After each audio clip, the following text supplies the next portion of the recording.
Halo Sobat Investor, selamat datang kembali di channel kita, tempat kita membongkar pergerakan saham yang paling panas di Bursa Efek Indonesia. Kalau kamu suka konten yang data-driven, objektif, dan to the point, pastikan kamu stay sampai akhir ya. Hari ini kita akan membedah saham JAST PT. Jasnita Telekomindo Terbuka, yang baru saja mencatatkan fenomena unik di bursa. Transaksinya tembus lebih dari 110.000 kali dalam satu hari. Ini bukan hal biasa untuk saham kecil. Kita akan bahas kenapa bisa terjadi, apa artinya, dan kemana arah harganya ke depan. Yuk kita mulai. Bagian 1, siapakah JAST itu sebenarnya? Sebelum kita bahas harga, mari kita kenali dulu perusahaannya. Dan, ini profil lengkapnya.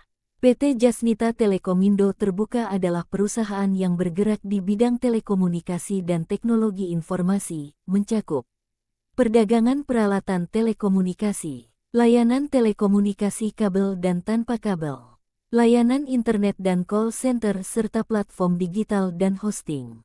Perusahaan ini berdiri sejak 1996 dan mulai tercatat resmi di BI pada tanggal 16 Mei tahun 2019 lewat IPO.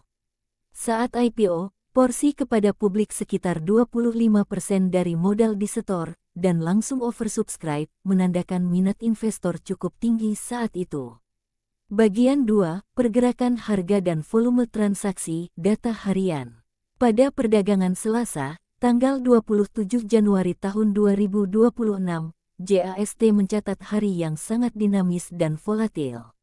Harga dibuka di Rp167. Pernah menyentuh Rp188 high, namun juga turun ke Rp131 low sepanjang hari. Terakhir ditutup di sekitar Rp153, menguat tipis dari posisi sebelumnya.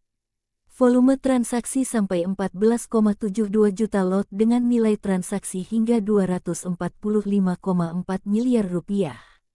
Frekuensi transaksi bahkan tembus 110.000 kali, ini sangat tinggi untuk saham small cap. Artinya apa? Pasar sangat aktif, banyak trader masuk dan keluar sepanjang hari, umumnya karena spekulasi momentum, bukan karena akumulasi fundamental. Bagian 3, struktur order book ini penting. Data order book menunjukkan bid buy paling kuat di kisaran Rp127 hingga Rp144. Over sell jauh lebih tebal dari bid. Ini berarti secara struktural supply masih dominan, sehingga tekanan jual bisa muncul kembali jika dulu area harga yang lebih tinggi tidak bertahan. Bagian 4, valuasi fundamental terkini.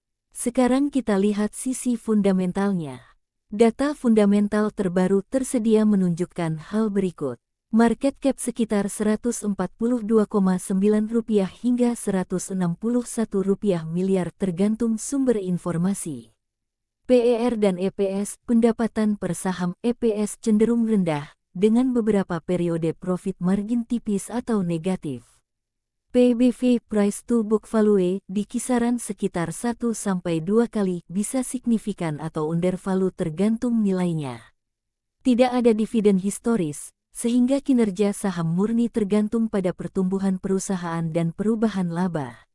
Dari laporan keuangan Q3 2025, JAST berhasil mencatatkan laba bersih Rp3,2 miliar dan ROA sekitar 1,7% serta ROE sekitar 3,2% positif, walau masih rendah bagi saham growth. Secara kesimpulan valuasi, perusahaan ini masih termasuk small cap dengan profitabilitas yang belum kuat konsisten. Valuasi fundamentalnya tidak tinggi jika dibanding saham blue chip dan profit margin pun moderat. Ini bukan saham, blue chip, atau saham yang mengandalkan dividen besar. Bagian 5, manajemen dan track record.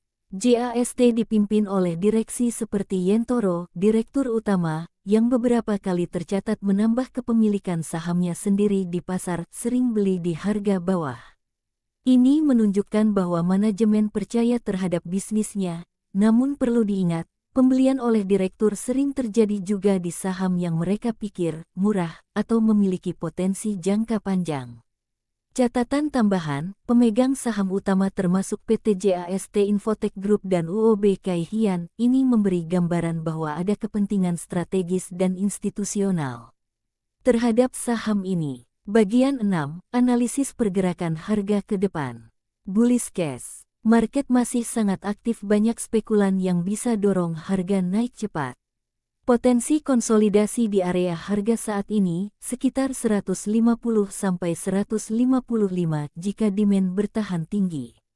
Bearish case. Supply jauh lebih berat dan harga berisiko turun jika tekanan jual meningkat. Sedangkan fundamental masih moderat sehingga tak serta-merta memberikan dukungan kuat harga untuk breakout. Kesimpulan secara teknikal fundamental. Saham JAST saat ini berada di fase transisi konfirmasi pasar, bukan tren yang jelas kuat. Investor yang masuk perlu menggunakan risk management ketat, karena volatilitasnya tinggi dan belum ada struktur akumulasi kuat pada fundamentalnya. Bagian 7, siapa yang cocok invest di JAST? Trader harian, swing trader, bisa memanfaatkan volatilitas ini. Investor jangka panjang konservatif kurang cocok karena profitabilitas dan dividen belum stabil. Selalu pertimbangkan hal ini. Risiko tergolong tinggi sehingga potensi profit spekulatif tinggi. Nah, kalau kamu menemukan insight di video ini bermanfaat, like konten ini, dan komen saham apa yang mau kita bahas selanjutnya. Jangan lupa, subscribe dan aktifkan loncengnya, supaya kamu nggak ketinggalan update pasar saham Indonesia. Disclaimer ya, bahwasannya ini bukan rekomendasi beli, jual. Selalu lakukan riset mandiri dan pertimbangkan konsultasi dengan penasihat keuangan profesional sebelum mengambil keputusan investasi. Sampai jumpa di video berikutnya. Semoga sehat selalu dan salam sukses.